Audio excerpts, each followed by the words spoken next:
I know this has been a bit of a long wait, but I'm finally going to start reassembling the Vostok Amphibia watch movement.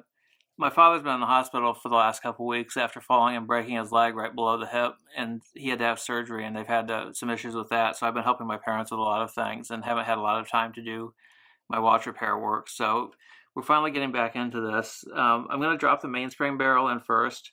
Now, before I did that, I put a little drop of HP 1300 in that bearing there on the base plate where the bottom of the barrel arbor goes in. And now I'm just going to drop the barrel in to the spot here. I didn't open the barrel or replace the mainspring in this because this watch was purchased new about 9 months ago. So I figured the mainspring isn't going to need to be replaced. Now that we've got that installed, before we can put in the barrel bridge, we need to put in the drivetrain gears because they go in underneath. The barrel bridge covers part of them. I've got the drivetrain assembled. When you put this together, it has to be done in a specified order. The escape wheel has to go in first, and then the fourth wheel then goes next and overlaps it, and then we put in the center wheel next, and then the third wheel goes over the top of the center wheel and the fourth wheel, overlapping them. In the center of the center wheel, you put the long spindle for the second hand that goes down through the middle of the post on the center wheel, and it has a little pinion on top that interacts with the third wheel there. Now the next thing we'd want to do is put the barrel bridge on and then the train bridge. But before we can put the barrel bridge on, we need to prepare it because there's a part that needs to be screwed down to it before we can put it onto the movement. One more thing needs to be added to the base plate before we can put the barrel bridge on. This brass post right here carries a gear for the automatic winding mechanism. I put a little drop of HP 1300 oil on it, and now we're going to drop this gear on top of it.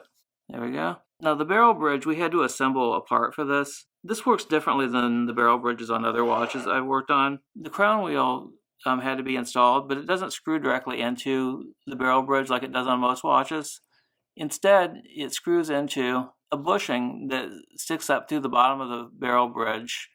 There's a tube on top of that bushing that sticks up through the bridge that the screw from the crown wheel goes into. And you can see that there's two holes in this thing. This one's the one the screw comes through, and this one here goes over a pin or post on the bottom of the barrel bridge to keep it properly aligned. So I had to hold that in place with my hands while I screwed the screw in from the top to hold the crown wheel on. And you notice there's also a little spring in here that had to be put in place as well.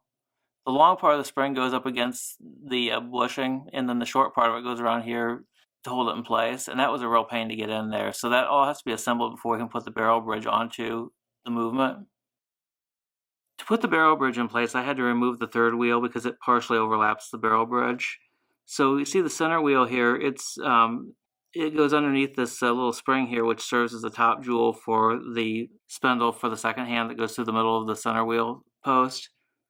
And then we see the barrel arbor sticks up through the barrel bridge, and we got the screw holes aligned, so I can put the screws in there next. And then after that, I'll put the third wheel back in place, and then we can put the drivetrain bridge on.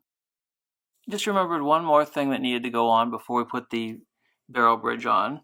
Right here in this little hole next to where the keyless works goes in, we drop this little post in here, and it doesn't have any threads on it. It's not screwed in, it just drops in.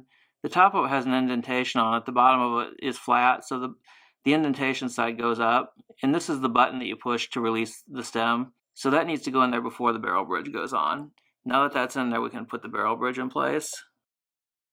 I've got the barrel bridge installed and screwed down. It's held in place by 3 screws, here, here, and here. It's important to have everything aligned because you need the barrel arbor to stick up through this hole, and then this long spring here has a jewel on the bottom of it that serves as the top jewel for the center wheel and the spindle that holds the second hand. You can see here I've taken the drivetrain wheels off and put the train bridge on without them, and the reason I did that is because I was trying to put the bridge on with the wheels in place, and I could not get it to go down properly. One side of the bridge I could push down flush with the base plate, but the other side would be sticking up a little bit. Well, when I push this side down, the other side would pop back up. And I kept looking, and I was sure that all the wheels, their spindles were aligned correctly with the jewels. They were going into the jewels, so that wasn't the problem. But I just couldn't get it to work. So I finally took the wheels off and put the bridge on without the wheels in place to see if maybe I was wrong about them not being aligned correctly.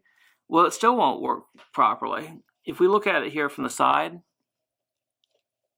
you can see how the bridge sticks up a little bit there on that side, but on the other end of it, I can push it down where it's flush with the base plate, but the other side then will be up. Well, if I push this side down, see, it won't go down unless I let go of the other one and let it come back up. This drivetrain bridge on this watch is warped, and there's no way that I could have bent that as thick as that piece of metal is when I was taking it apart. That was like that from the factory, and probably what they did was the workers at the factory just tightened down the screws that hold it in place to force it down, but that's not a good way to assemble a watch. So what I've decided to do with this, because I have another watch just like it, and because there's no parts available for these things in the United States, I'm going to just use this one as a parts donor movement, because I've got I actually have several Vostok Amphibias that use the same movement. So if I ever need any parts, I can use this as a donor movement for those parts. And I know that this video has been very popular. Well, the previous video where I disassembled this movement has been probably the most popular video that I've had so far. I've had over 500 views. And I know that's because there's not very much information out there in the United States on how to repair Vostok watches. And a lot of people are looking for information on that. What I'm going to do is I have another Vostok Amphibia for my collection, one that I've had for 25 years, that had always functioned flawlessly. I wore it all the time for 20 years, and finally it started running real sluggishly because the lubricants in it were dried up from age. And about 5 years ago, I quit wearing it for that reason, and I didn't know how to repair watches back then, so it's been sitting in my collection waiting to be repaired. That one has no broken parts or other functional issues. Like this watch here had that issue with when you tighten in the crown, it would move the hands a little bit. So it was kind of a bad movement to start with. The other one that I've got that I want to repair has no broken parts or issues like that. It simply needs to be cleaned and relubricated. I think it'll be a better candidate for a how-to video on the Vostok movement. So later on, I'm gonna go ahead and do a full service on that watch, and then you'll be able to see the full process of putting back together the watch and relubricating it and adjusting it with one that doesn't have any functional issues. And I think that'll be a better course for me to chart with this, because this movement here I think has too many problems. So I'm just going to go ahead and keep those parts that are good from it as donor parts and move on to another watch then.